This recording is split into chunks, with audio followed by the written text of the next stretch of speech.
सभी साथियों का नमस्कार।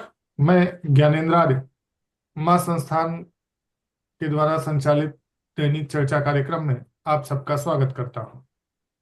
आज जिस कोटेशन पर चर्चा करनी है, हम लोग उसे एक बार पढ़ते हैं, फिर चर्चा शुरू करेंगे। इस विषय पर कहने के लिए तो बहुत कुछ है, लेकिन कहने के बजाय, कहने के साथ साथ अगर हम समझने का प्रयास करेंगे तो मेरे ख्याल से ज्यादा फ्रूटफुल होगा, ज्यादा लाभदायक होगा। आज भारत में समस्याएं पैदा नहीं हो रही, बल्कि योजना पूर्वक पैदा की जा रही, क्योंकि समाजवाद उनका लक्ष्य है। और उनके समाजवाद का अर्थ है कि समाज की सभी समस्याओं का इस तरह समाधान करना कि उससे नई समस्या पैदा हो। भारतीय लोकतंत्र में तंत्र से जुड़े लोग किसी भी समस्या को सुलझने ही नहीं देते। वे हर मामले में प्रश्न खड़ा कर देते हैं जिससे समस्या ज्यों की त्यों बनी रहे, अथवा उसके समाधान से ही कोई नई समस्या पैदा हो जाए। तंत्र से जुड़ी कोई भी इकाई न्याय और सुरक्षा के प्रति उतनी संवेदनशील नहीं जितनी जाति, धर्म, लिंग भेद के विस्तार में सक्रिय दिखती है। कुछ लोग ऐसे भी हैं कि वे समस्याओं को एक संकट का रूप देकर समाज में आतंक फैलाते हैं। ऐसे लोगों के पास समाधान नहीं होता, वे तो केवल समाज में भय और भ्रम पैदा करते हैं। इस कोटेशन से एक बात तो स्पष्ट हो रही है कि वर्तमान समय में कुछ समस्याएं ऐसी हैं जिनको हम कृत्रिम कह सकते हैं। कुछ समस्याएं ऐसी हैं जिनकी रचना कुछ लोगों के द्वारा, यह कह लीजिए, बहुत सोची समझी रणनीति के तहत खड़ी की गई है। एक प्रश्न ये खड़ा होता है कि मुनि जी जिस समाजवाद को कह रहे हैं वह समाजवाद क्या है, और उस समाजवाद का दृष्टिकोण क्या है। क्या जिस समाजवाद को हम लोग जानते हैं, अर्थात समाजवाद का सिर्फ एक सीधा सा अर्थ है ट्रस्टीशिप, जो गांधी जी के हिसाब से है कि ट्रस्टीशिप, सभी व्यक्ति अपने आप को ट्रस्ट का एक मेंबर समझें और सारी संपत्ति गोपाल की समझें, सबय भूमि गोपाल की। यह व्यवस्था तो भारत में सदियों से रहा है, सनातन परंपरा से रहा है। फिर किस समाजवाद की बात हो रही है? ये वो समाजवाद तो नहीं दिखता। किस समाजवाद की बात हो रही है, हम इसे समझने का प्रयास करेंगे। ऐसी कौन सी समस्याएं हैं जिनके समाधान करने के प्रयास में कई अन्य अनेक तरह की समस्याएं खड़ी होती गई। मेरे समझ से भारतीय सामाजिक व्यवस्था में हस्तक्षेप करने के उद्देश्य से सरकारों ने जितने भी प्रयत्न किए, वह सब सामाजिक व्यवस्था बिगड़ करके एक और बुरे स्वरूप में सामने खड़ी। ये सही है कि कदाचित कई बार देखने पर लगता है कि वो समस्याएं समाधान का प्रयास हैं, किंतु वास्तव में अगर उनकी गहराई में जाकर जांचा परखा जाए तो वह सिर्फ समस्याओं को बढ़ाने का काम करती है। आपने देखा कि दहेज प्रथा, बाल विवाह, ये सब ऐसी समस्याएं हैं जिनका निराकरण समाज को करना चाहिए था। शासन सत्ता के द्वारा उसका निराकरण करके एक नए तरह की समस्या का जन्म दे दिया गया। महिला सशक्तिकरण, यह एक ऐसा विषय है जिसपे व्यवस्था को तो हाथ ही नहीं लगाना चाहिए, छूना ही नहीं चाहिए। हाँ, यह काम समाज सुधार का है तो समाज ये कर लेगा, उसमें आपकी क्या आवश्यकता है। आप जो सुरक्षा और न्याय की व्यवस्था आपके जिम्मे है, आप वह भी नहीं कर पा रहे हैं और अनेक तरह का कार्य अपने जिम्मे आप लेते जा रहे हैं। ये एक बड़ी समस्या खड़ा करता जा रहा है। समाजवाद जिसकी बात इस कोटेशन में की जा रही है, मैं ये समझता हूं कि मैं अभी कुछ दिन पहले युवान नोआ हरारी करके एक लेखक हैं, युवा लेखक हैं, यहूदी हैं, वामपंथी विचारधारा के हैं। मैं उनकी पुस्तक के कुछ अंश पढ़ रहा था। 3-4 पुस्तकें उन्होंने लिखी हैं, बड़ा नाम हुआ है उनका। वर्ल्ड बुद्धिजीवी वर्ग में। तो मैं उनकी किताबें पढ़ रहा था। उनकी किताबों के आधार पढ़ने से मैं लगभग लगभग सहमत था, जब तक कि एक लाइन मैंने नहीं पढ़ी।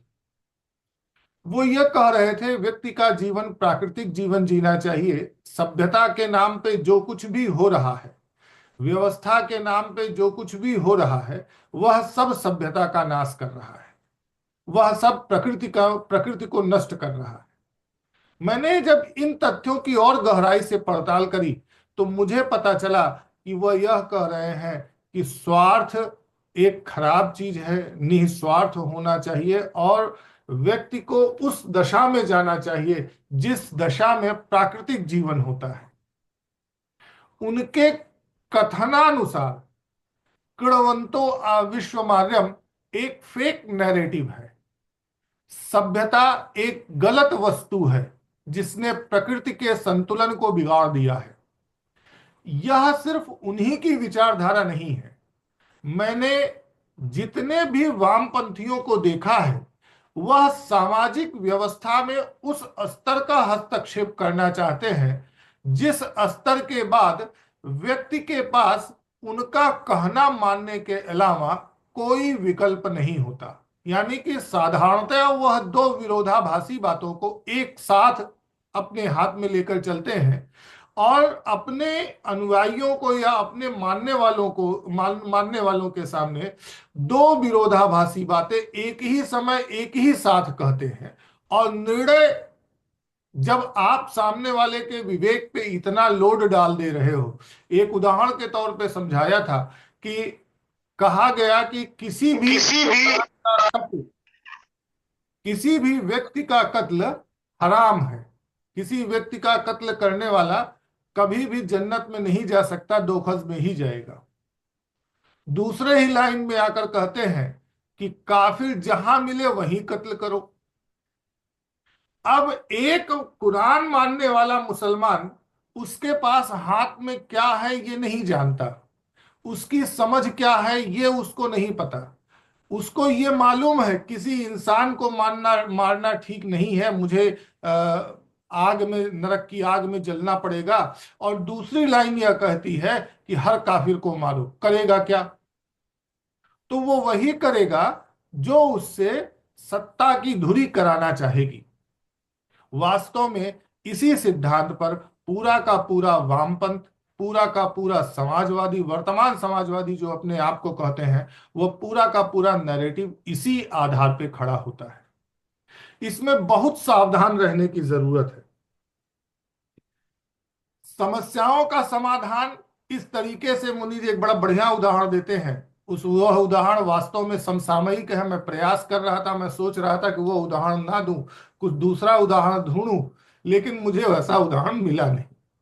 मुनि जी एक उदाहरण देते हैं कि एक बिल्ली है, एक रोटी पड़ी हुई है, दोनों बिल्लियों ने देखा रोटी की छीना झपटी में रोटी के दो टुकड़े हुए। अब दोनों इसलिए लड़ रहे हैं कि ज्यादा वाली रोटी किसके पास है। ज्यादा वाली रोटी मेरी हो जाए, कम वाली रोटी दूसरे की हो जाए, दोनों इसी में लड़ रहे हैं। एक तीसरा बंदर आता है, वो ये कहता है कि लाओ रोटी मैं बराबर कर देता हूं, तुम लोगों का झगड़ा खत्म हो जाएगा। तुम दोनों एक जैसे हो, काहे बेमतलब लड़ रहे हो, मैं तुम्हारा झगड़ा खत्म कर देता हूं। और वह एक रोटी का इतना बड़ा टुकड़ा खाता है कि वह दूसरे वाले से, पहला जो छोटा वाला है, उससे भी कम हो जाए। फिर एक नई संकट खड़ी हो गई, भाई अभी तक तो वो ज्यादा दिख रहा था, अब तो ये ज्यादा दिख रहा है, नहीं नहीं ये फिर अन्याय हो जाएगा, तो फिर मुझे छोटा करना पड़ेगा। फिर खाता जाता है और एक स्थिति ऐसी बनती है कि बिल्लियों को भूखा रहना पड़ता है और सारी की सारी रोटी बंदर खा जाता है। समाजवाद इसी पैटर्न पर आज काम करता हुआ दिख रहा है। हमें बहुत गंभीरता से इन विषयों पर सोचना चाहिए। बहुत गंभीरता से इन विषयों पर बहुत तीखी निगाह रखनी पड़ती है। वास्तव में बहुत सारी समस्याएं ऐसी हैं जो कि समाज में समय के साथ धीरे धीरे करके एक रूढ़ी बन जाती है, एक व्यवस्था ऐसी बन जाती है कि वह व्यक्ति के जीवन के लिए ठीक नहीं होता। समय के साथ बदलना चाहिए, बदल नहीं पाते हैं, परंपराओं के नाम पे ढोते जा रहे हैं। एक जगह पे उसे रोकने की जरूरत होती है। लेकिन हम किसे रोकने जा रहे हैं, इसका नीर छीर करने का बुद्धि प्रत्येक व्यक्ति के पास होना बड़ा कठिन प्रतीत होता है। गंभीर विचार मंथन, सतत इस पे मंथन से जा करके कोई एक निष्कर्ष निकल सकता है, किसी एक निष्कर्ष के आधार पर कोई बात कही जा सकती है। वर्तमान व्यवस्था में जैसा हम देख पा रहे हैं, वह भ्रम की स्थिति लगातार फैलाई जा रही है, लगातार लोग भ्रम में उलझते उलझते जा रहे हैं और इसका कोई समाधान नहीं दिख रहा है। क्यों नहीं दिख रहा है? क्योंकि स्वस्थ विचार मंथन का अभाव हो गया है। मैं अपनी बात इसी बात से समाप्त करता हूं। आप लोग अब इस विषय पर अपनी बात कह सकते हैं। धन्यवाद।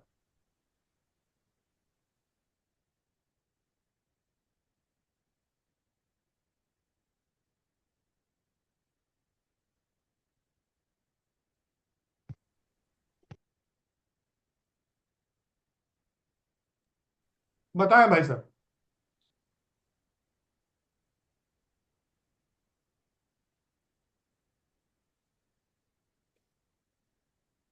बताइए भाई, कोई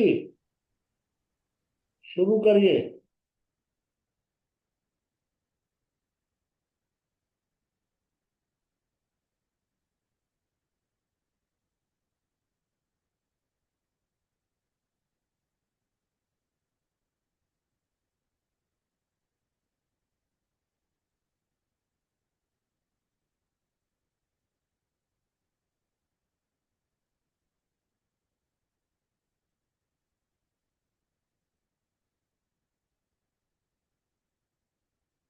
अगर कुछ नहीं कहना है तो आप ज्ञानेंद्र जी से पूछिए कोई बात, तब शुरू होगी बात।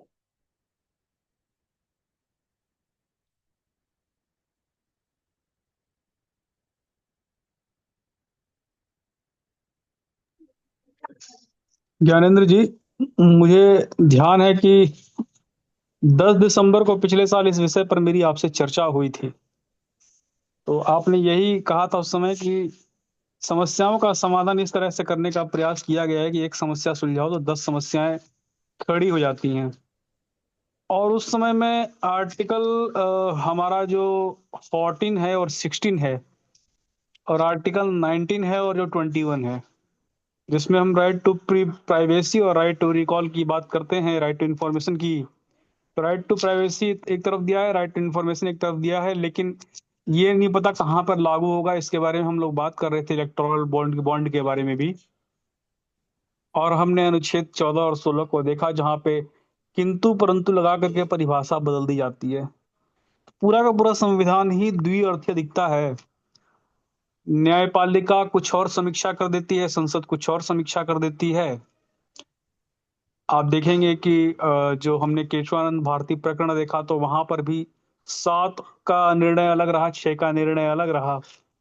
जबकि वो इकाई भी ऐसी इकाई है जो संविधान के अधीन जो है निर्णय देने के लिए बाध्य है, न कि वो अपना न्याय करते हैं या फैसला सुनाते हैं। उनको तो जो विधि है, विधि के अनुसार ही चलना है।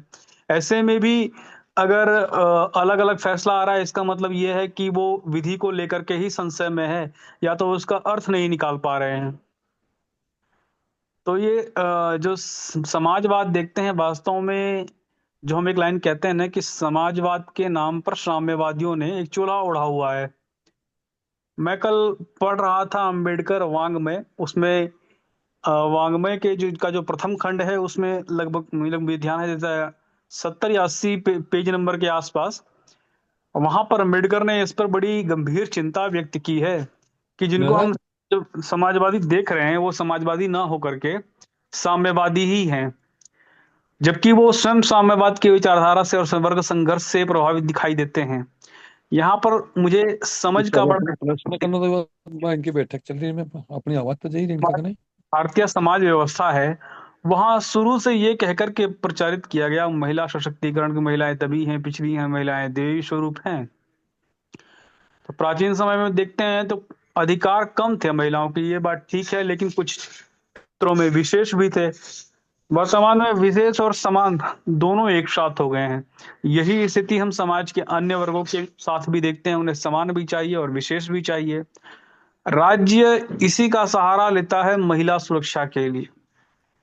जबकि राज्य का दायित्व तो नागरिक की सुरक्षा है, उसमें कोई विशेष नहीं हो सकता।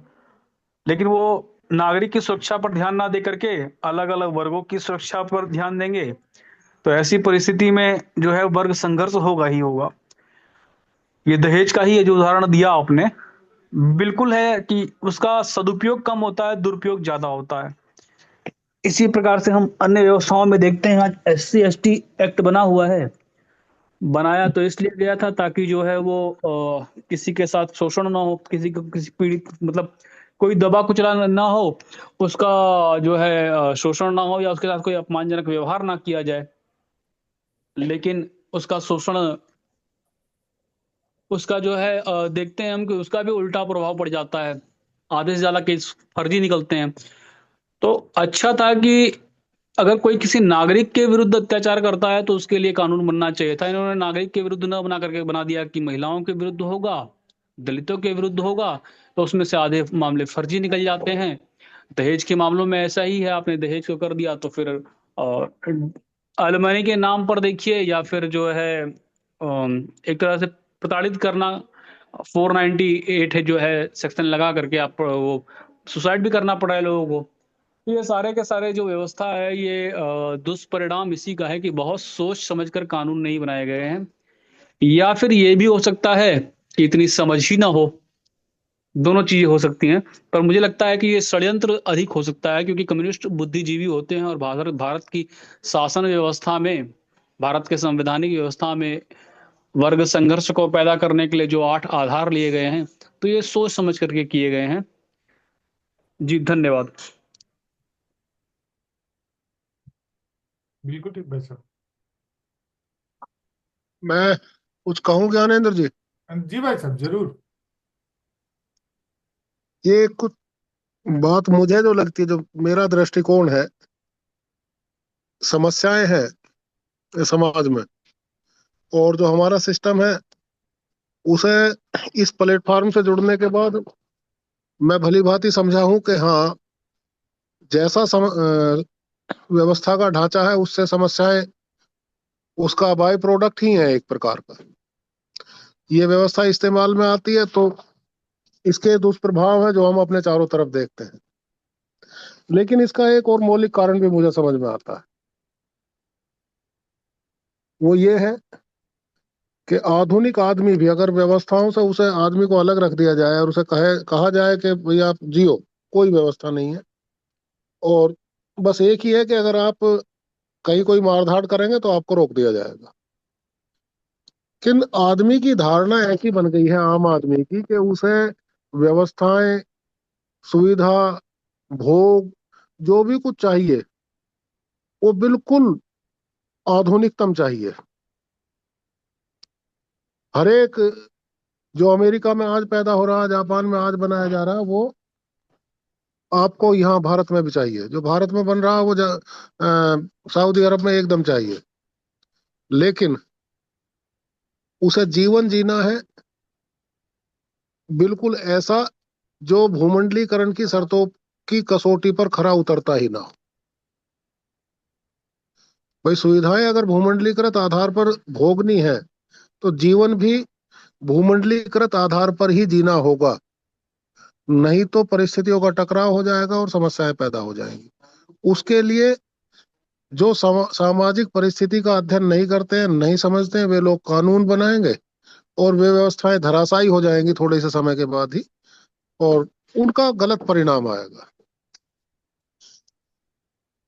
वैचारिक स्थिति आदमी की ऐसी होनी ही चाहिए कि जैसी परिस्थिति है वैसी व्यवस्था बनाए, और जैसा व्यवस्था का परिप्रेक्ष्य है व्यक्ति फिर उसका उसी अनुसार जीने की कोशिश भी करे।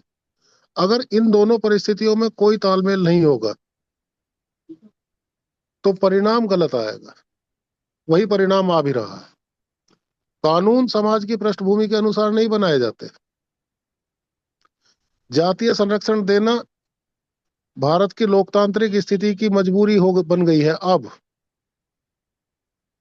अगर कोई नेता जातीय समीकरण नहीं साधेगा तो उसके तो राजनीतिक जो उद्देश्य है, जो उसका स्वार्थ है, वो पूरा ही नहीं हो पाएगा। कोई भी नेता हो, चाहे वो देश का नेतृत्व करने वाला ही क्यों ना।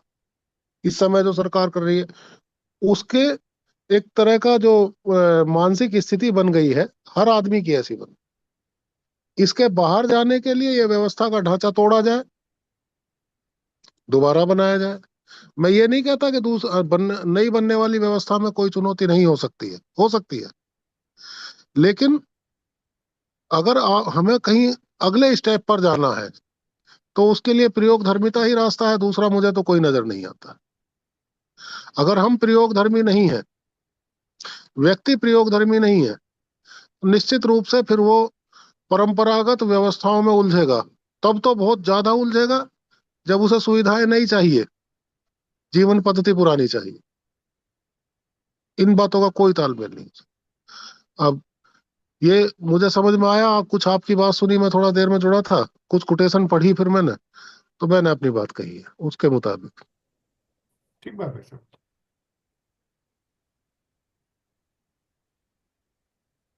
और लोग अपनी बात रखें। हेलो। हाँ विपुल जी बताएं। सबको मेरा नमस्कार। नमस्कार। आज की जो चर्चा है, पहले हमें ये देखना पड़ेगा कि हम जिस व्यवस्था के बारे में हम बात कर रहे हैं, क्या वो व्यवस्था अपनी है? क्या वो व्यवस्था हमने बनाई है? अगर वो व्यवस्था हमने नहीं बनाई है, या जो समस्याएं हमारे समाज में विद्यमान हैं, क्या वो हमने क्रिएट की हैं? पहले हमें ये जानना पड़ेगा कि जो समस्याएं हैं या जो व्यवस्था है, क्या वो हमारी हैं, कि इसमें हमारा कोई योगदान है?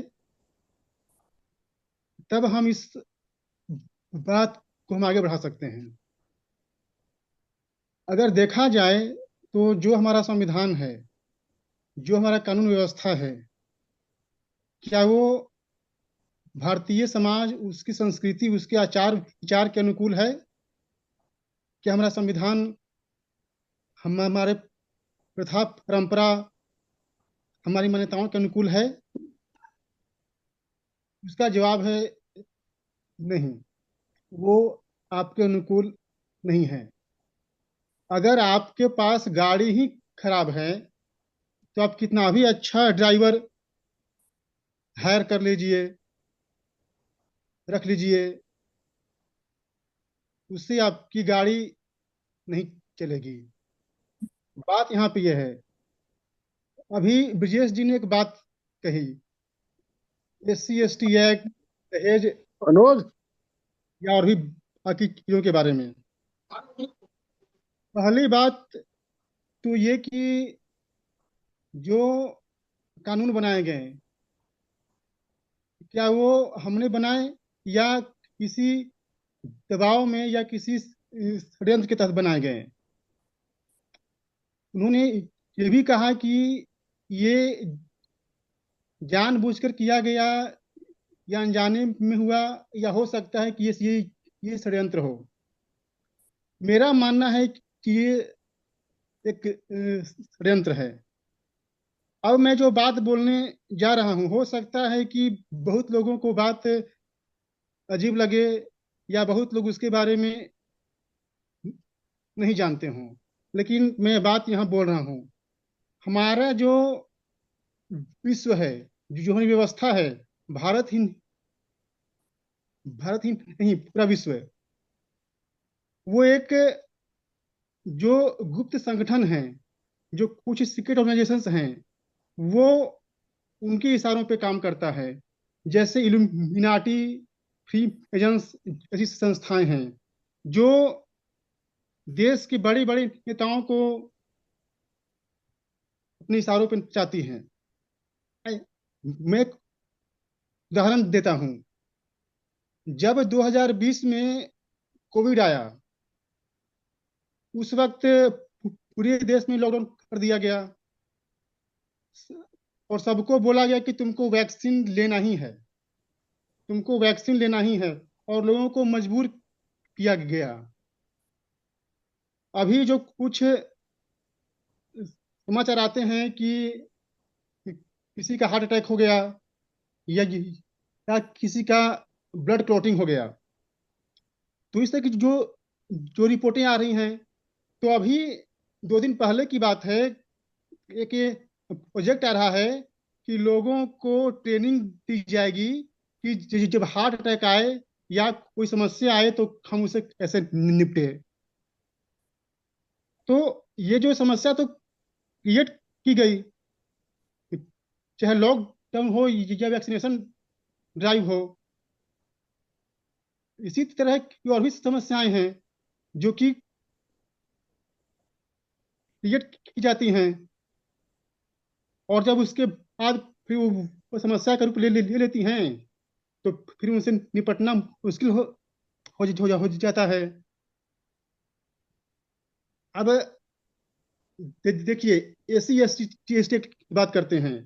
ये 1989 में आया, जनता सरकार ने इसे लाया। ये ये किसके द्वारा लाया गया था?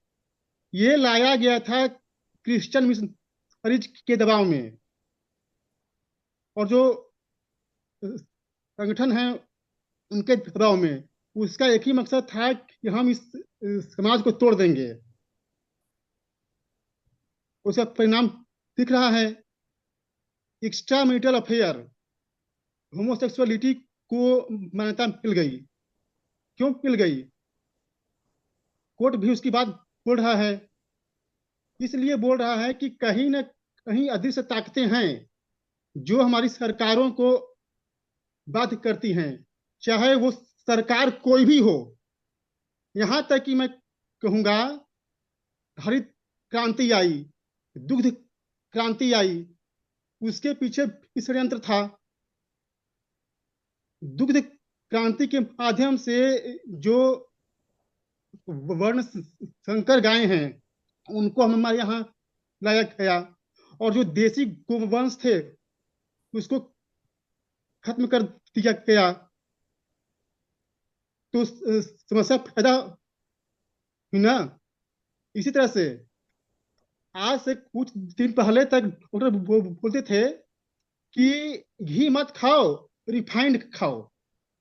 रिफाइंड खा खा कर सबको हो गया रोग। आयोडीन वाला नमक खाओ। ठीक बात। वो ये कहने का मतलब ये है कि समस्याएं पैदा की जाती हैं वो नीतियों के द्वारा, कानून के द्वारा, प्रोजेक्ट्स के द्वारा, और फिर उसी में हमें फंसा दिया जाता है।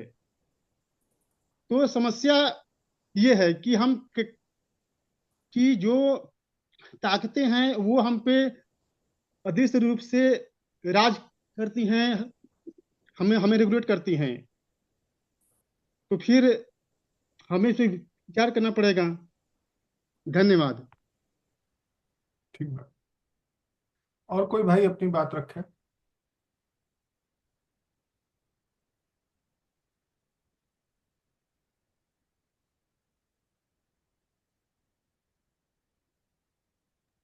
ज्ञानेंद्र जी, मैं एक बात कहना चाहूंगा। जी। विपुल जी ने जो बातें कही, आपने जो बातें बताई, उससे एक निष्कर्ष निकल के आता है कि अगर मरीज नहीं होंगे तो डॉक्टर की दुकान कहाँ से चलेगी। तो इसीलिए मरीज बनाए जाते हैं। ठीक बात है।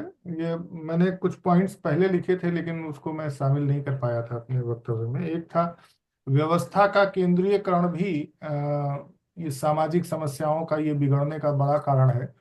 क्योंकि अगर हम महिला सशक्तिकरण की बात कर रहे हैं तो भारत में ऐसे राज्य भी हैं जहां महिलाएं ही समाज में महिला प्रधान समाज है, और वहां भी आपने समान रूप से ही अधिकार बांट दिया सबको। कई जगह ऐसी हैं जहां इतना, भारत तो विभिन्नताओं का देश है। आप एक नियम बनाते हैं, एक कानून बनाते हैं तो वो किसी एक जगह के लिए अप्रोप्रिएट हो सकती है, सब जगह के लिए नहीं। जबकि आप जो है केंद्रीयकरण ज्यादा से ज्यादा करने के चक्कर में सब पे एक साथ थोप देते हैं। एक और बाबा, इसमें मेरा बड़ा महत्वपूर्ण पॉइंट मैंने लिखा था, छूट गया था, मैं उसको शामिल करना चाहूंगा अपनी बात में। ये कि वास्तव में जो साम्यवाद है या समाजवाद है, वो ये कहता है कि समाज की सत्ता समाज के पास हो, तो समाज की व्यवस्था भी समाज के पास हो। तो व्यवस्था करने के लिए कोई ना कोई तो इकाई चाहिए। तो समाज नाम की कोई इकाई मूर्त रूप में दिखती नहीं है। तब वो ये कहते हैं कि हम राज्य का ही गठन ऐसे करेंगे जो कि समाज का प्रतिनिधित्व करे। तो ये हुआ कि राज्य का गठन कैसे करेंगे, जैसे कि समाज का प्रतिनिधित्व करे। तो वो कहते हैं हम डेमोक्रेसी, एक सिस्टम ऐसा डेवलप करेंगे जिसमें सारे समाज के लोग मिल करके राज्य का निर्माण करेंगे। तो अब राज्य समाज हो गया। राज्य जब समाज हो गया तो राज्य जो कर रहा है वो सब समाजवाद है। सही बात है। इस सिस्टम से वो अपनी बात कहना शुरू करते हैं। लेकिन इसका समाधान, समस्या ये खड़ी हो जाती है कि समाज का जब आप स्वरूप ही राज्य को मान ले रहे हैं, तो राज्य चलाएगा तो कोई कुछ दो चार पांच व्यक्ति ही, और वो दो चार पांच व्यक्ति के चलाने से भी हमको कोई आपत्ति नहीं। बढ़िया, एक एक कोई एक आदमी भी अगर चक्रवर्ती सम्राट बन जाए तो क्या बुरा हो सकता है, बढ़िया राज्य चलेगा।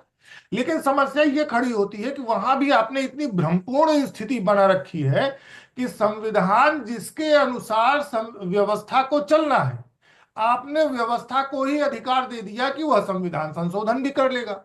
फिर अब आप अपनी चालाकी देखिए, फिर वहां पे ये कहते हैं कि व्यवस्था मतलब कौन, सिस्टम मतलब कौन। तो सिस्टम में कह दिया तीन लोग हैं, कार्यपालिका, विधायिका और न्यायपालिका। तो इसमें भाई हम किससे शिकायत करें? तो किससे शिकायत करेंगे? तो करेंगे विधायिका से। विधायिका क्या करेगी? वो कहेगी कि नहीं, हम करने वाले तो है नहीं, हम तो कानून बना देते हैं, बाकी काम कार्यपालिका देखे। कार्यपालिका ये कहेगी हम कुछ करने जाते हैं तो एक तीसरी इकाई आपने सुप्रीम कोर्ट बना रखी है, न्यायपालिका बना रखी है, वो हमको कुछ करने नहीं देती। तो ये तीनों एक दूसरे की नूरा कुश्ती में समाजवाद की जो विचारधारा, जिस आधार पे साम्यवाद खड़ा हुआ था, वो पूरी तरह से खोखला और पोपला साबित हो जाता है। और इसके पीछे जो मेरे समझ में आता है ब्रजेश जी भाई साहब, वो सबसे बड़ा कारण बनता है राज्य की जन कल्याणकारी बच्चे अवधारणा। लोग जन बस कल्याणकारी अवधारणा का मतलब धर्मशाले वो बनवाएंगे, कुएं वो बनवाएंगे, मंदिर वो बनवाएंगे। मैंने वो बातें क्यों यहाँ रिपीट करी? वो बातें इसलिए रिपीट करी क्योंकि कभी वो राज्य का कार्य था ही नहीं, वो काम समाज करता था। अब यही समाज का कार्य राज्य भी करने लगे हैं। तो राज्य क्यों करने लगे हैं? क्योंकि उनको चाहिए पैसा। उनको ये दिखाना है विश्व स्तर पे कि हम 5 ट्रिलियन की इकोनॉमी है, हम 3 ट्रिलियन की इकोनॉमी है, हम इतने मिलियन बिलियन की इकोनॉमी है। क्यों भाई, इतना ज्यादा पैसा तुमको क्यों चाहिए? राज्य व्यवस्था चलाने के लिए अगर तुम्हें सुरक्षा और न्याय देनी है, तो उस व्यवस्था को चलाने के लिए इतने ज्यादा पैसे की क्या आवश्यकता? तो पता चलता है कि नहीं भाई साहब, हमको सड़क भी बनवानी है, हमको हवाई जहाज भी चलाने हैं, हमको शिक्षा भी देनी है, हमको ट्रेनें भी चलानी है, हमको और भी तमाम तरह के स्वास्थ्य भी देना है। तो हमको तो पैसा चाहिए। तो पैसा चाहिए तो पैसा कहाँ से आएगा? तो पता चला कि भेड़ों को यह इंफॉर्मेशन दी गई कि तुम सबको एक एक कंबल मिलेगा, और कंबल के लिए ऊन कहाँ से आएगा? तो उन्हीं भेड़ों की खोल को उतार करके। वास्तव में समाजवाद इसी वजह से पूरी दुनिया में नकारा जा चुका है। वर्तमान परिस्थितियों में तो कहीं भी प्रासंगिक नहीं है। आप दो तीन देश माने जाते हैं कि जो कि साम्यवादी हैं, रशिया हो गया, चीन हो गया और नॉर्थ कोरिया हो गया। और ये तीनों ही साम्यवाद को कब का किनारे कर चुके हैं। आप चीन को देख लीजिए, इन्होंने बहुत पहले ही माओवाद को अपने संविधान से हटा दिया। और जो आज के चीन को देखिए, तो पहले कहा जाता था कि चीन में अरबपति एक को नहीं होते। आज देखिए तो बड़े 10 जो सबसे बड़े पैसे वाले हैं उसमें चीन का भी एक आध दो आदमी होता ही होता है। रशिया की भी कमोवेश स्थिति यही है। और नॉर्थ कोरिया में तो एक पैदाइशी खानदानी राजशाही जैसी बन गई है, एक ही परिवार का होता है। तो समाजवाद के कुछ खोखलेपन ये भी है। मैंने ये बात लिखी थी लेकिन चर्चा नहीं कर पाया मैं। और कोई भाई अपनी बात कहें, स्वागत है सबका। हेलो। हाँ श्रीकांत, हेलो। बताएं। मैं ये कह रहा हूँ, मैं तो पहले एक क्वेश्चन ही पूछ लेता हूँ कि आप क्या कहते हैं, भाई आवाज समाजवाद नहीं सुन पा रहे थे। साम्यवाद से पैदा हुआ है? जो समाजवाद है वो साम्यवाद से पैदा हुआ है, आप कहना चाहते हैं? नहीं, मैं ये नहीं कहना चाह रहा। मैंने हाँ। स्पष्ट कहा कि जिस समाजवाद की बात होती है कि समाज का मतलब सवै भूमि गोपाल की। लेकिन वर्तमान में जो भी समाजवाद दिखता है वह साम्यवाद के अंतर्गत ही आ गया है। समाजवाद का आज के डेट में स्वतंत्र अस्तित्व नहीं है, मैं ये कह रहा हूं। देखिए, समय ये भूमि गोपाल की समाजवाद नहीं है, साम्यवाद है। क्षमता के अनुसार काम और आवश्यकता के अनुसार आपूर्ति। मतलब मेरे से कोई काम धंधा होगा नहीं और मेरे को खीर चाहिए खाने को, इट इज साम्यवाद। समाजवाद कहता है कि जो कमाएगा सो खाएगा। ये नहीं कहता है कि आवश्यकता के अनुसार तुमको खाने को मिलेगा और तुमको क्षमता नहीं है तो काम मत करो। सहमत, कहता है कि जितना काम करोगे उतना मिलेगा। बिल्कुल बिल्कुल ये समाजवाद है। बिल्कुल सहमत हुए सर। ठीक है। लेकिन ये दोनों ही तो बातें समाजवाद है, समाजवाद अलहदा भी है। समाजवाद भारत में दो तरह से उसको, एक आचार्य नरेंद्र देव का समाजवाद है जो लोहिया जी ने फॉलो किया है, और एक जयप्रकाश नारायण के समाजवाद है जो मार्क्सिज्म से चल करके आया। तो हमको लगता है कि उसी के बारे में आप घुमा फिरा कर साम्यवाद समाजवाद कर रहे थे। लेकिन समाजवाद बिल्कुल अलग है, एकदम बीच का टकमंगला इसको कहा गया है। पूंजीवाद और साम्यवाद।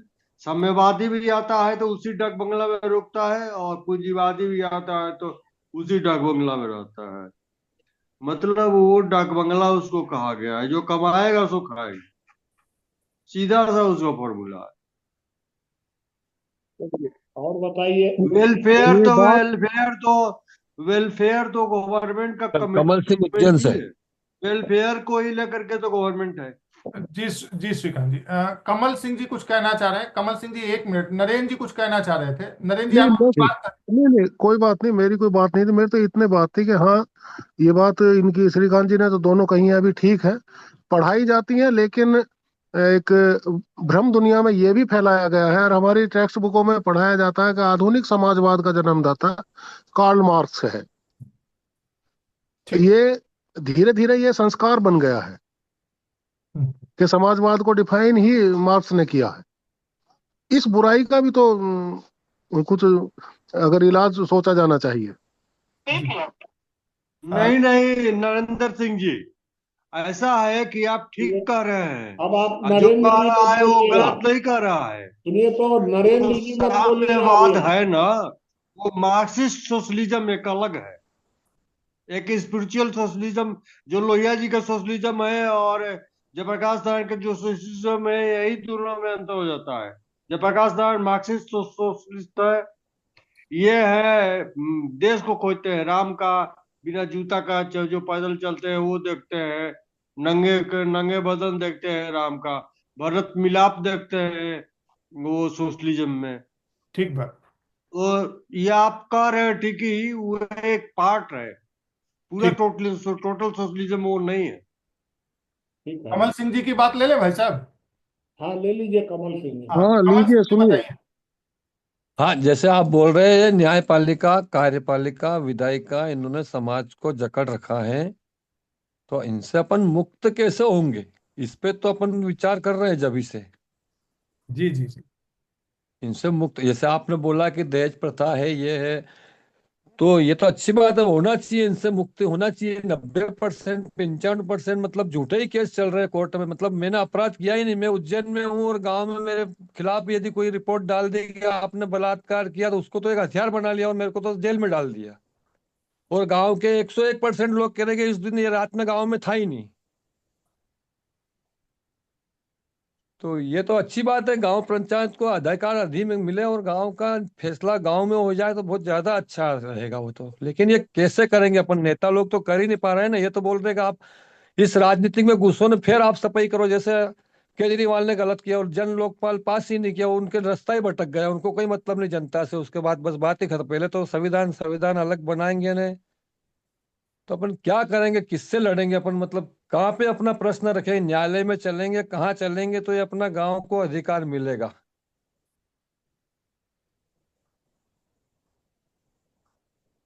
चलिए और बताइए कोई।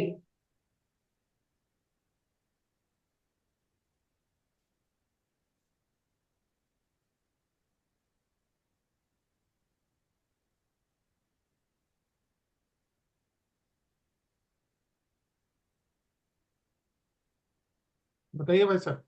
गांव को अधिकार दिलाने के लिए सिर्फ एक ही आदमी के पास जाने से कुछ होगा, और कहीं जाने से कुछ भी नहीं होगा। हाँ, तो वो भाई है वही पार्लियामेंट। रास्ता। पार्लियामेंट को ही पावर है। न्यायपालिका इसमें क्या करेगी? जब कानून रहेगा तभी तो वो हस्तक्षेप करेगी ना। पार्लियामेंट के लोग तो करना ही कहाँ चाहते हैं।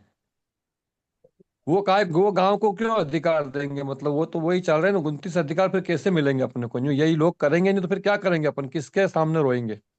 जब भी आपको मिलेगा पार्लियामेंट से मिलेगा, और दूसरा कोई उपाय नहीं है। ये तो वही नॉक, निजाम वही जी, कुंडी खटखटाने पर निजाम दरवाजा जी आप खुलेगा। रुकिए अब फिर अभी अभी प्रश्न कीजिएगा ना फिर अभी। चलिए और बताइए कोई।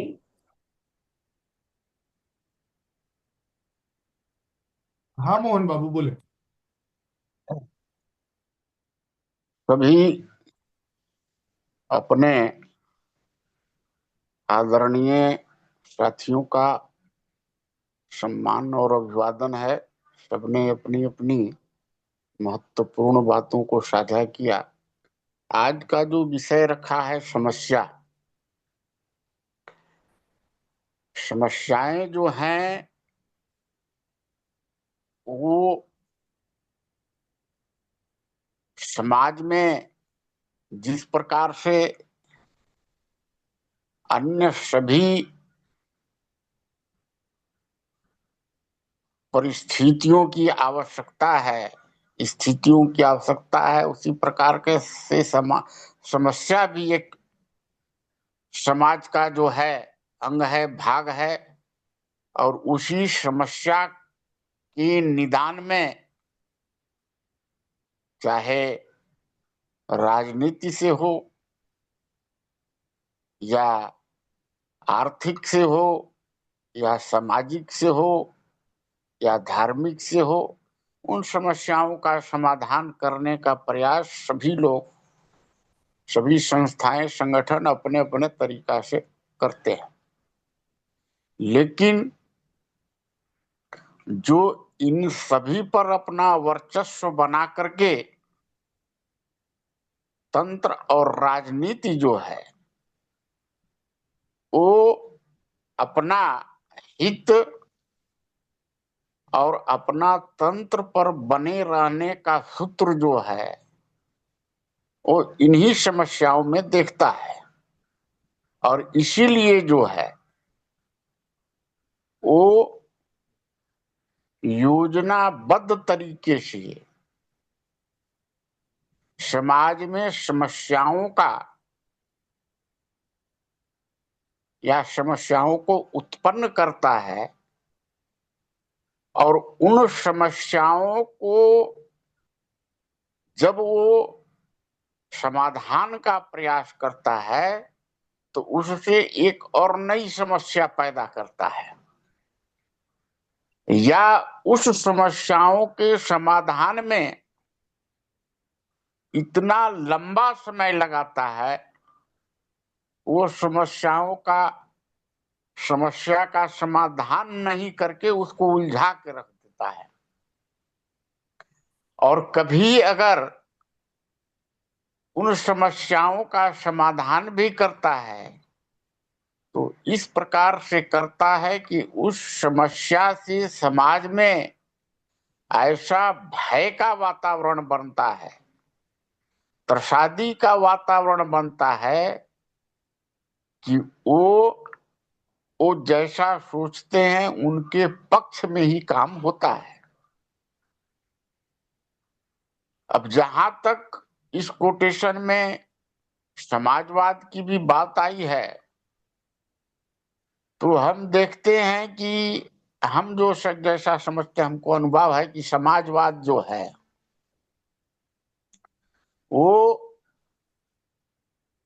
पहले तो जो है कि आपको सामंतवाद था, राजशाही था। तो इस सामंतवादी और राजशाही को हटाने के लिए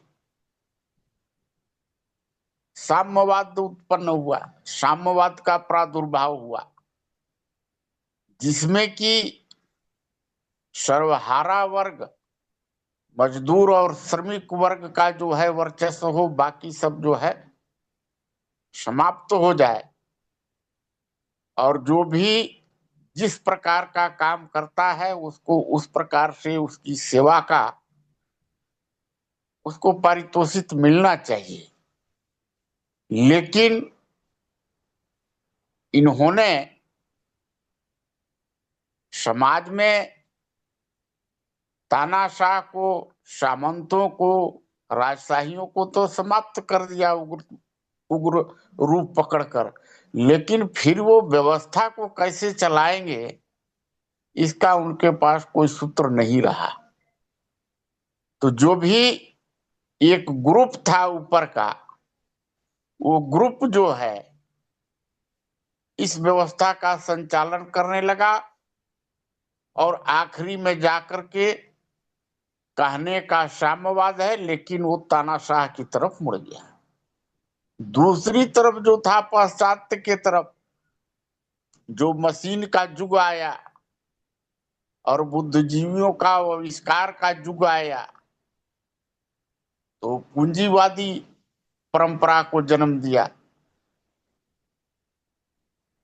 तो उस पूंजीवादी परंपरा में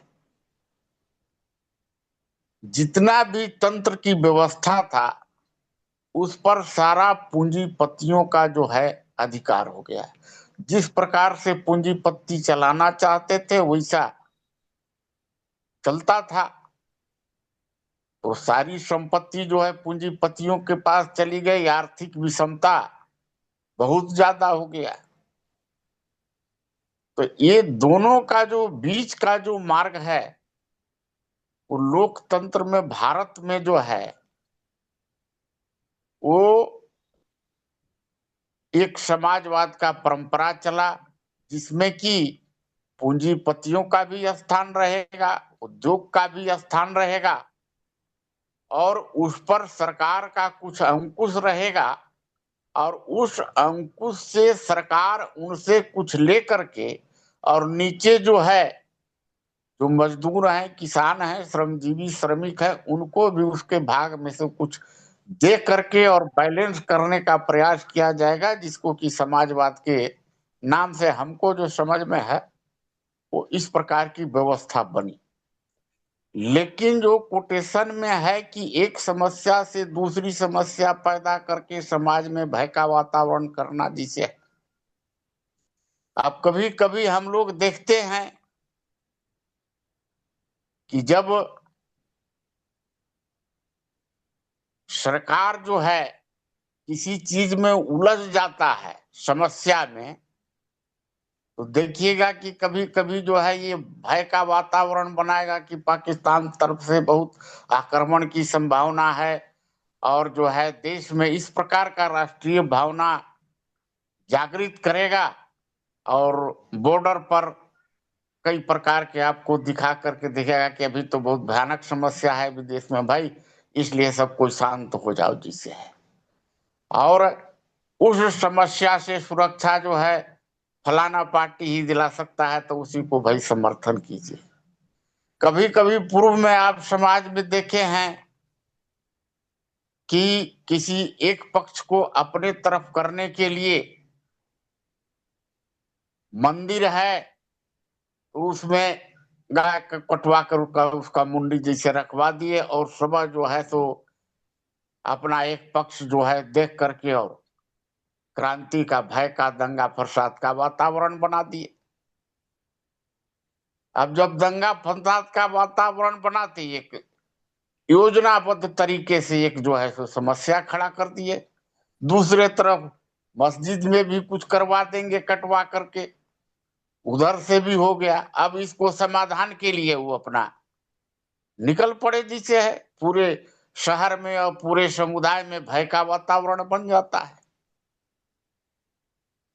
तो इस प्रकार का जैसे फिर उसका जब अगर समाधान के लिए सब फिर बीच में अपना आएंगे जैसे है। अब इस वातावरण से हो सकता है कि एक अच्छा सरकार जो चल रहा हो, जो कि अच्छे मार्गदर्शन में लेकर और समाज को भी और देश को भी प्रगति की ओर ले जा रहा है, उसमें ऐसा वातावरण बनेगा कि वो सरकार चला जाएगा, दूसरी सरकार आ जाएगी इस माहौल से। तो इस प्रकार की जैसे है समस्याएं जो हैं योजनाबद्ध तरीके से सब समाज में जैसे है पैदा करते हैं। जैसे कहीं पर जैसे है गली में रोड बनाना है तो रोड को ऐसा बना देंगे, ऐसा सकरा बना देंगे कि बगल में नली का व्यवस्था नहीं रहेगा। अब क्या है कि दोनों तरफ से पक्की रोड बन गई, अब रोड पर जो है सो पानी बहने लगा, तो एक दूसरा समस्या खड़ा हो गया। अब उसके लिए बगल से वो कहेंगे कि भाई इतना फीट रोड टूटेगा तो उसका घर मकान तोड़ने का जैसे फिर समस्या एक दूसरा आ गया। उसको तोड़ के कहीं नली बना दिए तो आधा में बना दिए, ऊंचा नीचा बना दिए कि वो पानी नहीं जाएगा, पूरा जाम होकर के भर जाएगा, फिर सफाई की समस्या आ जाएगी। तो इस प्रकार से विभिन्न प्रकार के योजनाबद्ध तरीके से बनाते हैं सब, और पब्लिक उनके पास दौड़ते रहे समस्याओं का समाधान के लिए, उन पर टैक्स लाद के उनसे टैक्स भी लेती रही। इस प्रकार का वातावरण, कई ऐसी उदाहरण है और समस्याएं जो आप भी जानते हैं, हम भी समझते हैं। तो ये इन समस्याओं के समाधान का लिए, अच्छा आज जो है एक परिवारवाद का बहुत भयानक समस्या है, जिसे है जो अपने परिवार के लिए ही केवल सत्ता की लड़ाई लड़ रहे हैं, तो कुछ भी कर सकते हैं। इन किन प्रकार उनके परिवार को सत्ता पर काबिज रहनी चाहिए, तो इसके लिए और भी योजनाबद्ध तरीके से कुछ न कुछ जो है वो समस्या का वो पैदा करेंगे कि उनके पक्ष में जो है उनके जात का या कोई धर्म का एक ऐसा मूवमेंट बने, एक ऐसा माहौल बने कि हम सत्ता पर काबिज हो सके। तो ये जो है सत्ता का जो केंद्रीयकरण का है।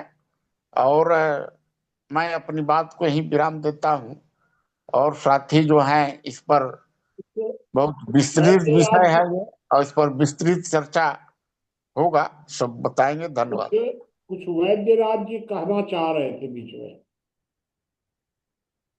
कुछ लिख रहे थे।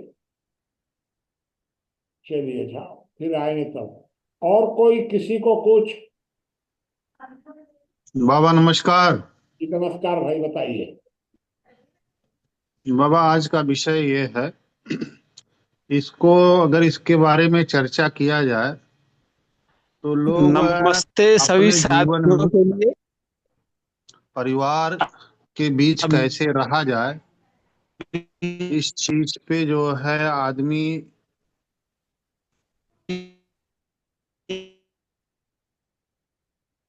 बताइए पवनजय जी, आपकी आवाज बंद हो गई।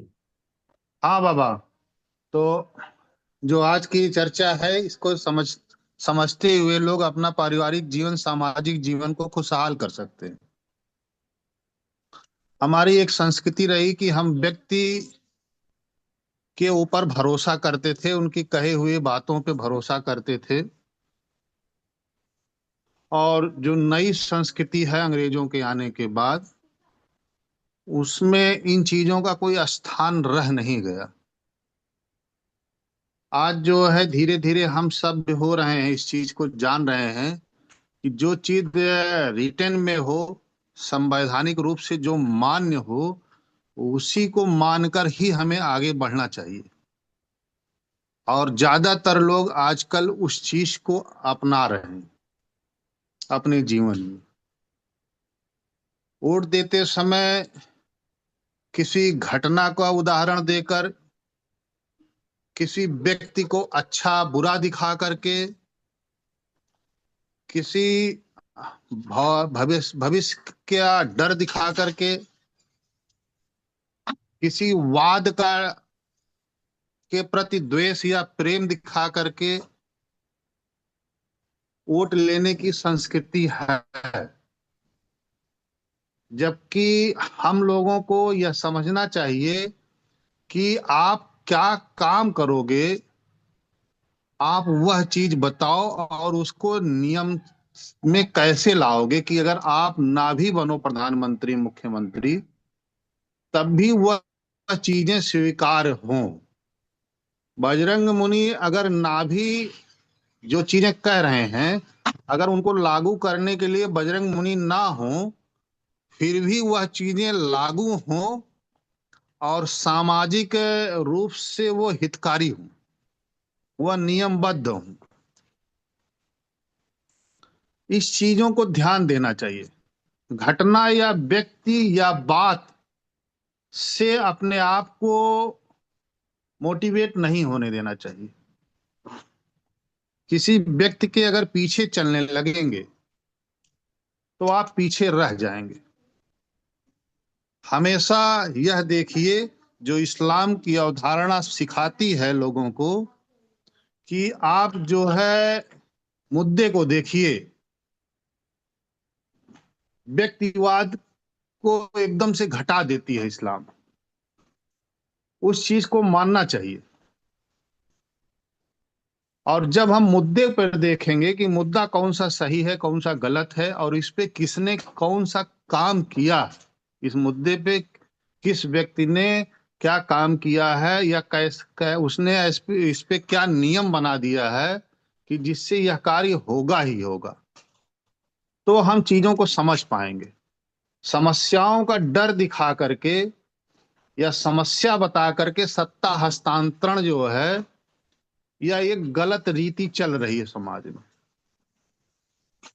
और समाज जब तक जागरूक नहीं होगा तब तक यह रीति नीति चलती रहेगी। लोग व्यक्तिवाद और समस्याओं का डर देख के वोट करते रहेंगे। जब तक निराकरण पे बात नहीं होगी, मुद्दे पे बात नहीं होगी, तब तक यह चीजें चलती रहेंगी। इसलिए लोगों को हमेशा यह ध्यान देना पड़ेगा कि निराकरण और मुद्दे पर बात हो। धन्यवाद। ठीक है। नमस्ते सभी साथियों के लिए। अभी पवन जय ने बहुत अच्छा बोला। तो विषय भी आज कुछ गंभीर है, समाजवाद का। समाजवाद का नाम सरकार ने दिया तो है कि समाज का जो भारत में भारतीय लोकतंत्र है समाजवाद का हित करेगी सरकार, लेकिन ये खोखला साबित हो रहा है। हमारे समाज की तमाम समस्याएं हैं और जो हमारी सरकार है उन समस्याओं को सॉल्व नहीं कर पा रही। जो भी हमारे समाज में कानून बनाए जाते हैं, बना रही है सरकार, उनमें समाज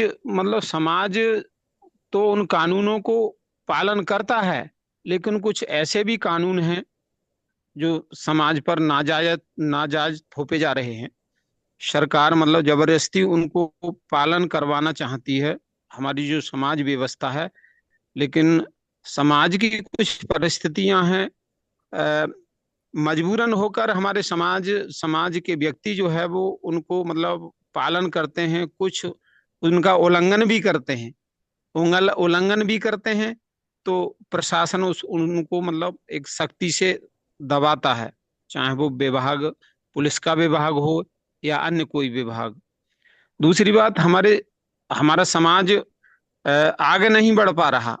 हमारी समाज की आवाज जो है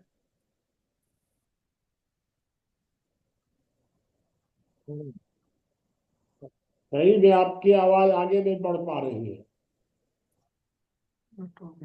मदन जी की आवाज आगे नहीं बढ़ रही है।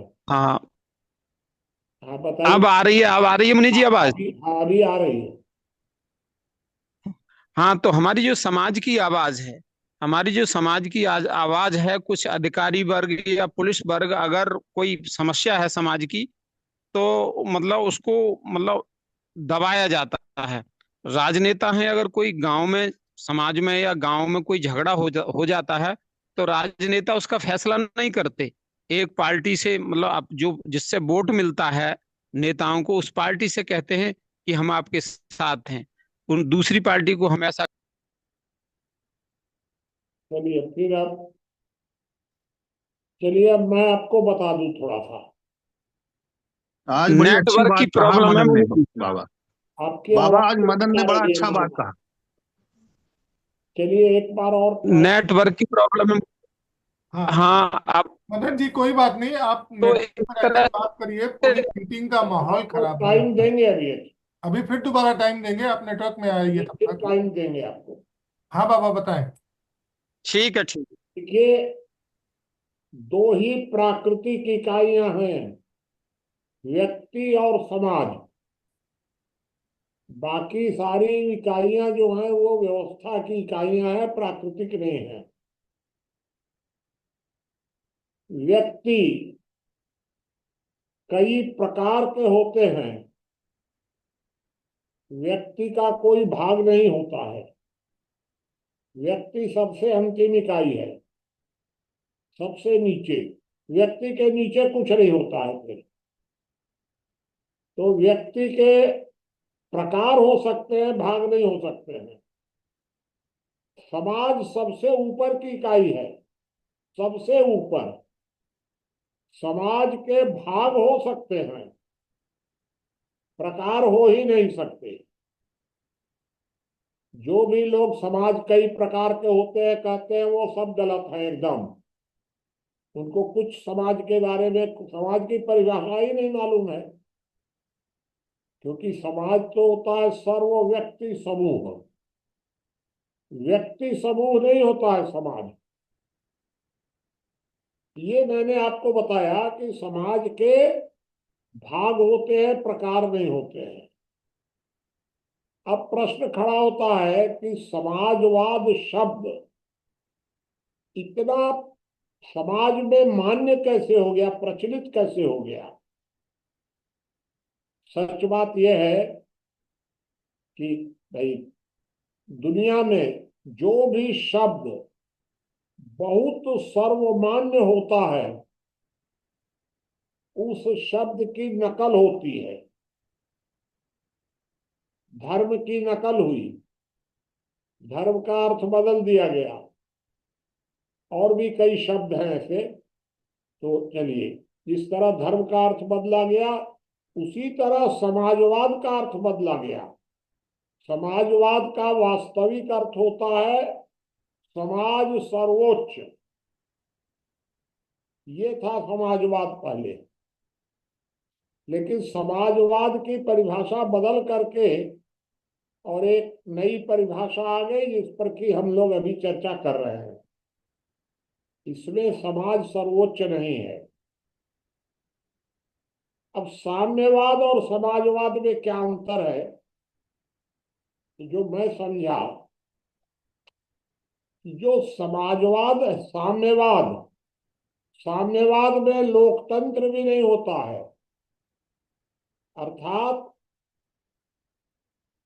राजनीतिक सत्ता और आर्थिक सत्ता सब सरकार के पास, ये है साम्यवाद। लेकिन समाजवाद में राजनीतिक सत्ता तो विकेंद्रित होती है, लोकतंत्र होता है समाजवाद में। समाजवाद में तानाशाही नहीं होती है, साम्यवाद में तानाशाही होती है। तो समाजवाद में लोकतंत्र तो होता है, लेकिन आर्थिक व्यवस्था सरकार के पास हो जाती है। क्योंकि मैं तो लोहिया जी के साथ रहा हूं, काम किया हूं, समाजवादी रहा हूं, झोपड़ी छाप से तो चुनाव लड़ा था मैं उस समय। तो मुझे इस बात का अंदाज है। यही अंतर था गांधी, लोहिया और मार्क्स में। गांधी का कहना था कि आर्थिक और राजनीतिक सत्ता दोनों गांवों के पास होनी चाहिए, दोनों, एक नहीं। लोहिया जी का मानना यह था कि राजनीतिक सत्ता गांवों में आनी चाहिए, चौखंबा। लेकिन आर्थिक सत्ता में सरकार का दखल रहना चाहिए, ये लोहिया जी का मानना था, और कम्युनिस्टों का तो मानना ही था कि आर्थिक और राजनीतिक सत्ता सब केंद्रित रहनी चाहिए। तो ये समाजवाद शब्द वास्तव में, इसको, ये विकृत शब्द है जो अभी प्रचलित है।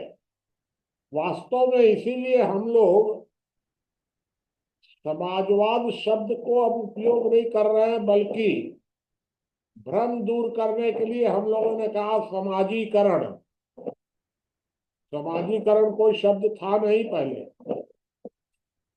लेकिन अब जब समाजवाद अगर हम लोग कहेंगे तो भ्रम पैदा हो जाएगा, इसलिए हम लोगों ने उस शब्द को बदल करके कर दिया समाजीकरण। अब ये जो समाजवाद है या साम्यवाद, दोनों को जो भी कहिए अब आप, यह साफ करता है कि व्यक्ति, माने व्यक्ति और समाज, ये दोनों अक्षम हैं, अयोग्य हैं। ये अपढ़ हैं, अपढ़, अयोग्य, अक्षम। ये अपनी व्यवस्था चला ही नहीं सकते, और इसलिए राज्य ने समाजवाद के नाम पर अपने को कस्टोडियन घोषित कर दिया, मैनेजर नहीं किया, क्योंकि मैनेजर तो मालिक के से नीचे होता है। तो इन लोगों ने समाजवाद के नाम पर अपने को कस्टोडियन मान लिया, और कस्टोडियन मान लिया तो ये मालिक हो गए एक प्रकार से। ये इन लोगों ने किया। अब एक बात बिल्कुल साफ है कि वास्तव में, चाहे दुनिया की बात जो भी होगी हम लोगों की देखी हुई ज्यादा नहीं है, लेकिन भारत में तो प्रत्यक्ष है कि समस्याएं समाज में है नहीं, बहुत कम समस्याएं हैं। मतलब हो सकता है कि 5-10% बस समस्याएं समाज में है नहीं, बल्कि पैदा की गई हैं। अब इन लोगों ने, जैसे मैं सन 55 से देख रहा हूं आज तक, यार इन लोगों ने अनावश्यक पैदा कर दिया कि चुनाव में आप इससे ज्यादा खर्च नहीं कर सकते, और 55 से लेकर आज तक 70 वर्षों तक मैं प्रत्यक्ष देख रहा हूं कि इसका कभी पालन होता ही नहीं है, हो ही नहीं सकता। तो ये एक अनावश्यक समस्या पैदा हो गई। अब इसको रोकने के लिए 25 तरह का ये कानून, वो कानून, 10 कानून बना देंगे, बिना मतलब की बात है। कोई मतलब नहीं है इस बात का, क्योंकि ये हो ही नहीं सकता है। अब अभी आपने देखा होगा कि अभी 5 साल पहले तक जनसंख्या नियंत्रण, आप जनसंख्या घटाओ, जनसंख्या घटाओ, जनसंख्या घटाओ शुरू हो गया, और अब 5 साल के बाद अब जल्दी ही आने वाला है जनसंख्या बढ़ाओ। ये क्या है? आप कोई योजना ऐसी भी नहीं बना सकते हैं जो 150 साल तक चल सके। तो कभी आपने कह दिया जनसंख्या घटाओ, कभी कह दिया जनसंख्या बढ़ाओ, बस यही चलता रहेगा आपका हमेशा।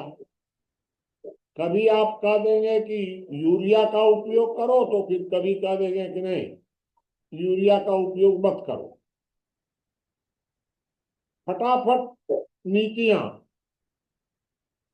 तो नीतियां सोच समझकर बन ही नहीं रही हैं, क्योंकि सच बात यह है कि इनकी नीयत साफ नहीं है। अगर नीयत साफ होती तो इस प्रकार की स्थिति नहीं पैदा होती। अब एक समाजवाद में एक सबसे बड़ा गड़बड़ जो शब्द है वो समानता। समानता इन्होंने संविधान में भी डाल दिया, जबकि समानता हो ही नहीं सकती। सारी दुनिया में कोई भी दो ऐसे व्यक्ति नहीं है जो पूरी तरह समान हो। जब समानता हो ही नहीं सकती है तो फिर ये समानता को आपने संविधान में कैसे डाल दिया, जो असंभव है। मैं आपको ये बताऊं कि अगर आज आज मैं अपने घर में सब लोगों को बराबर बराबर पैसा दे दूं, सब बराबर हो गए, अभी कल सवेरे सिर्फ 24 घंटा बीतेगा और फिर कम ज्यादा हो जाएगा, कोई बढ़ा लेगा कोई घटा देगा आपका। ये समानता शब्द जो है ये पूरी तरह असमानता फैलाने का सबसे बड़ा माध्यम है यही शब्द कि समाज को समान बनाओ। कैसे कैसे आप समान बना सकते हैं? तो ये समानता शब्द को संविधान में निकाल करके स्वतंत्रता शब्द डाल देना चाहिए। ये मोटी मोटी जो बात है वो हम लोगों के दिमाग में यही है कि वास्तव में 90% समस्याएं 90% पैदा की गई हैं। वास्तव में ये समस्याएं हैं नहीं। कल या परसों चर्चा कर रहे थे कि वास्तव में तो भारत में अपराधियों का प्रतिशत 2% से भी कम है, सिर्फ 2%।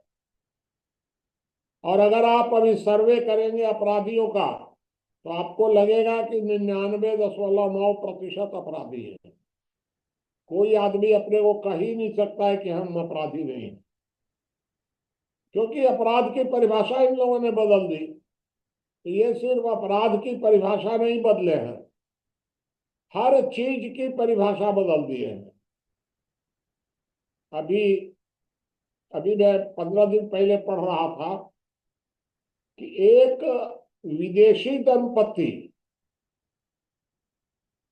भारत में ऑपरेशन कराने आया था किडनी का। किडनी देने वाला विदेशी, लेने वाला विदेशी, और भारत में सिर्फ ऑपरेशन कराने आया क्योंकि वे भारत में विदेशों से सस्ता है। भारत सरकार ने रोक दिया। अरे भाई, अगर कोई अपनी किडनी देता है, पैसा लेता है, आप एक बात विचार करिए कि अगर कोई व्यक्ति पोलियोग्रस्त है, अपंग है पैर से, और उसके पास पैसा नहीं है, अगर वह व्यक्ति अपनी एक आंख बेच करके अपना पोलियो ठीक कराना चाहता है तो आपको क्या आपत्ति है इसमें? वो आंख नहीं बेच सकता, बेचने दीजिए उसको, वो पोलियोग्रस्त रह जाए। ये सब बातें इस तरह के हैं, बहुत माने लंबी बात हो जाएगी। मैं इस बात को यहीं आपको समाप्त करूंगा कि ये सारा जो कुछ भी है ये राजनीतिक षड्यंत्र है, और वास्तव में डिवाइड एंड रूल, समाज को बांटो और राज्य करो, इसमें इसमें पूरी शक्ति लगी हुई है। और इसीलिए हर राजनेता समाज के प्रकार बताता है।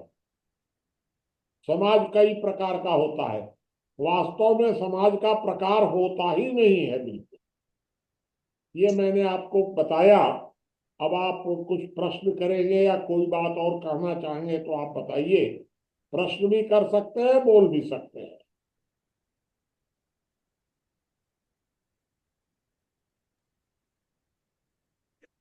और कुछ नीता सिंह जी को हम लोग बीच में रोके थे। अब टाइम है आप लोगों को कुछ।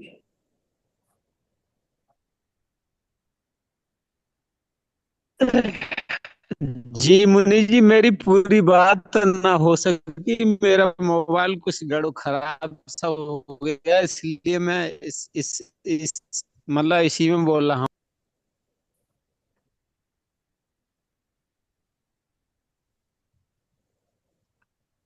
आपकी आवाज फिर चली गई भाई साहब।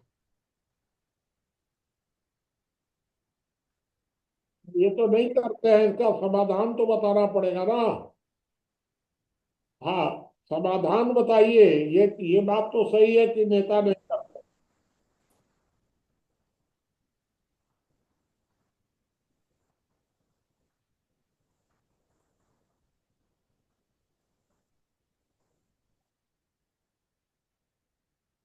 आपकी तो कोई आवाज नहीं आ रही।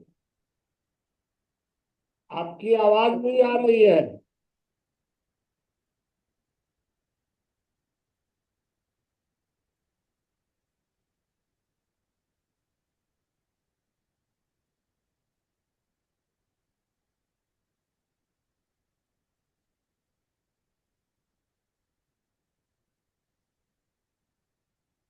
चलिए और बताइए, कोई उनकी आवाज नहीं आ रही। माता प्रसाद जी बताइए। बाबा प्रणाम।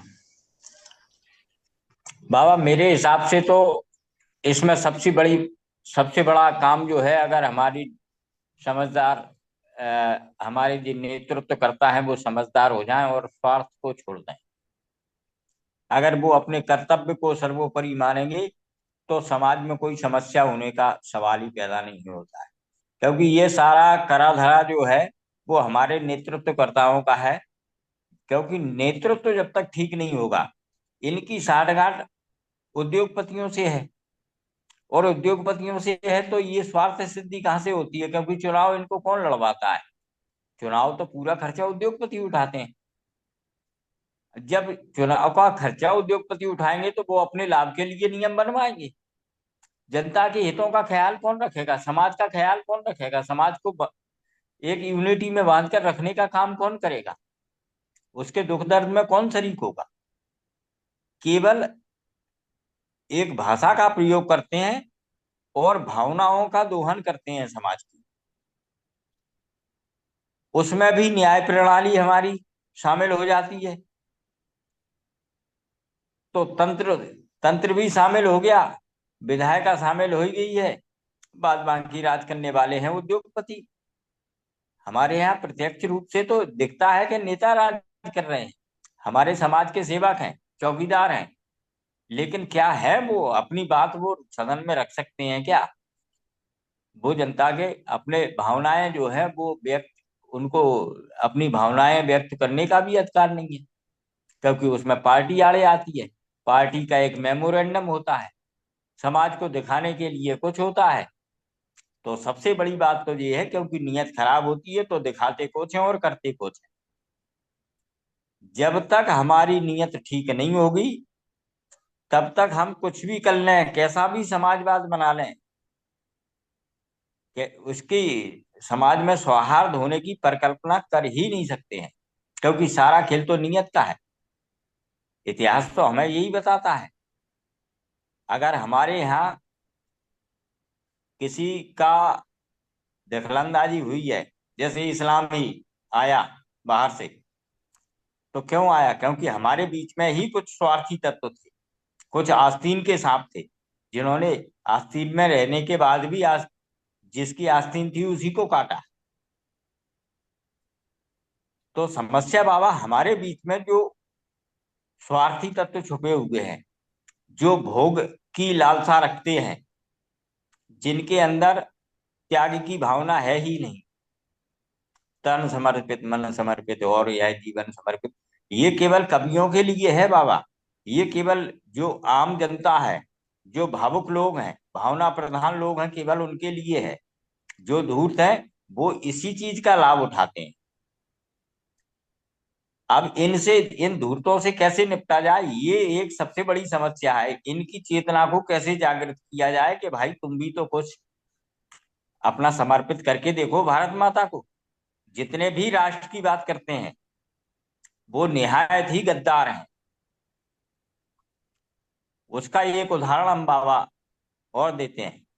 क्योंकि राष्ट्र का निर्माण, राष्ट्र के निर्माण की हमें आवश्यकता क्या है? राष्ट्र का निर्माण तो अपने आप हो जाएगा, हम अपना तो निर्माण कर लें पहले। जब हम अपने चरित्र का निर्माण नहीं कर सकते हैं, हम अपनी भावी पीढ़ी के भविष्य का निर्माण नहीं कर सकते हैं, क्योंकि अपने भाग्य विधाता तो हम स्वयं ही हैं। आज हम जो करेंगे कल के रूप में उसका परिणाम हमारे सामने होगा। तो हम अपने भाग्य को नहीं संभाल पा रहे, हम समाज को संभालने चले हैं। कैसे संभव है जी? पहले हम अपने भाग्य को तो संभाल लें, अपने आप को तो संभाल लें। तो हमें अपने ऊपर, स्वयं के ऊपर काम करने की आवश्यकता है। अगर हर व्यक्ति अपने स्वयं के ऊपर काम करेगा, और नहीं तो उपदेश पर उपदेश कुशल बहुतेरे बहुत सारे हैं, सब दूसरे के लिए उपदेश देना जानते हैं, और अपने लिए क्या कर रहे हैं हम, निर्भर करता है इस बात पर। क्योंकि गरीब किसी के लिए कुछ नहीं कर सकता है।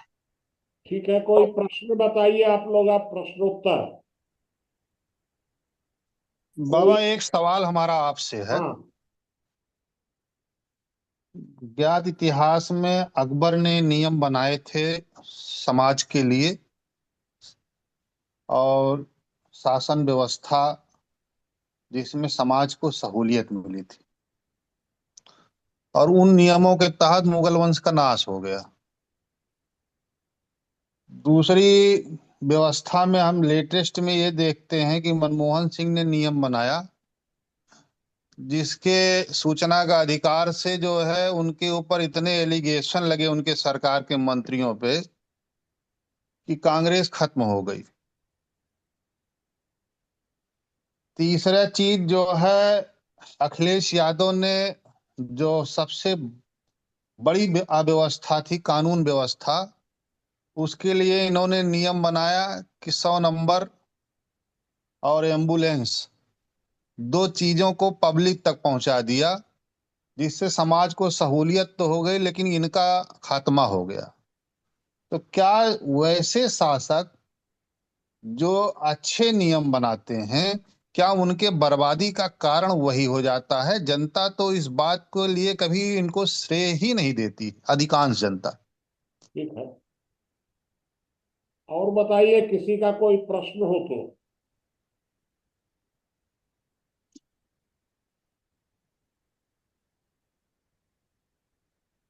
कुछ ब्रजेश जी, वैद्यराज जी कोई प्रश्न करना चाहे तो बताइए, या ज्ञानेंद्र जी को भी अगर कोई बात पूछनी हो, कि भाई मैंने जो कहा है थोड़ा सा लीक से हट करके ही कही है अपनी बात।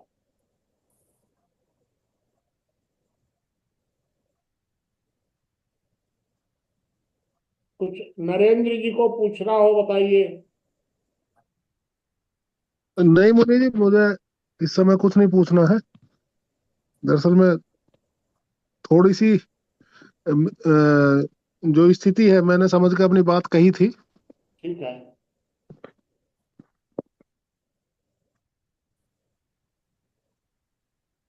बाबा एक सीता जी को कोई बात पूछनी हो तो बताइए।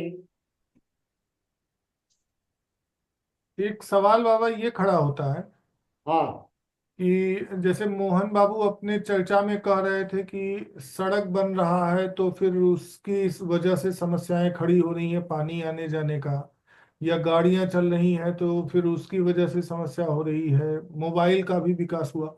तो ऐसा तो फिलहाल कोई काम नहीं है जिसकी वजह से कोई उसका साइड इफेक्ट ना हो। नहीं तो होता और ये है कि साइड इफेक्ट जो होता है उसको सुधारने के लिए फिर से सरकार सक्रिय हो जाती है, और जब उसको सुधारती है तो उसका कोई साइड इफेक्ट होता है।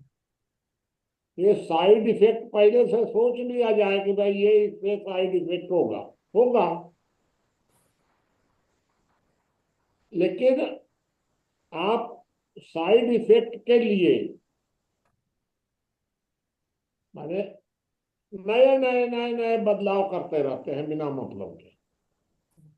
ये उनका काम है कि अगर सड़क बना रहे हैं तो फिर नाली की समस्या पैदा हो जाएगी, नाली की आवाज उठेगी तो फिर सड़क पर कुछ न कुछ अंतर आ जाएगा।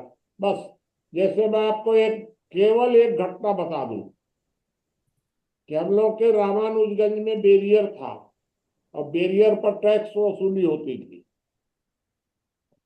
बैरियर में जो टैक्स वसूली होती थी वह जब डिपार्टमेंटल होता था तो उसमें भ्रष्टाचार होता था,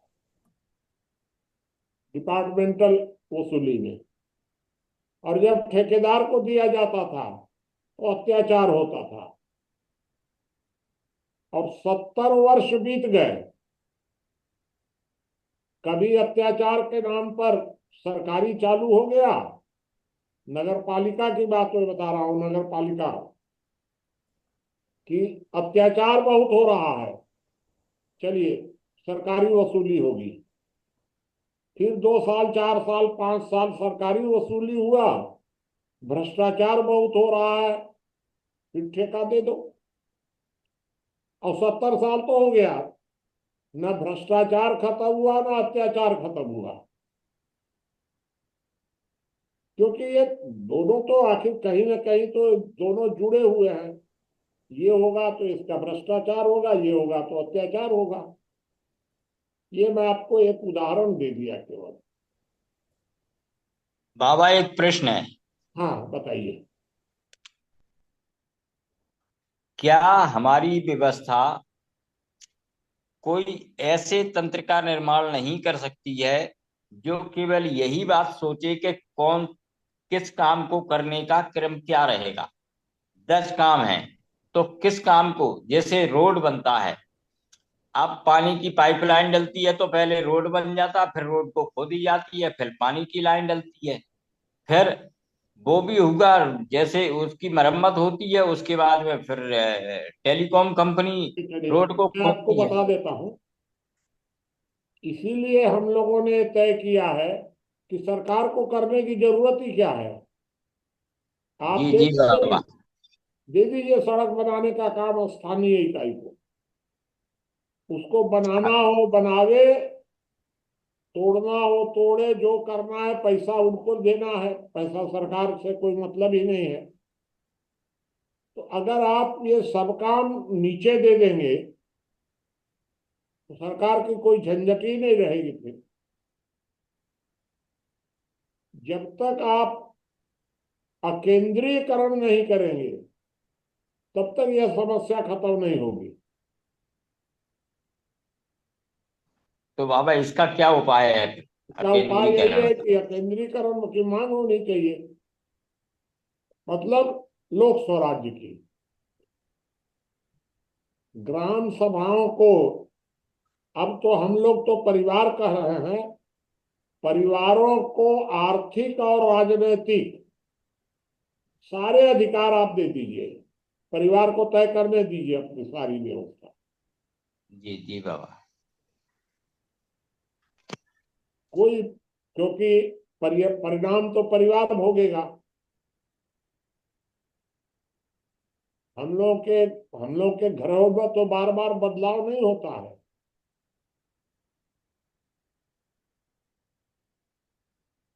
चलिए, और कोई प्रश्न हो किसी का?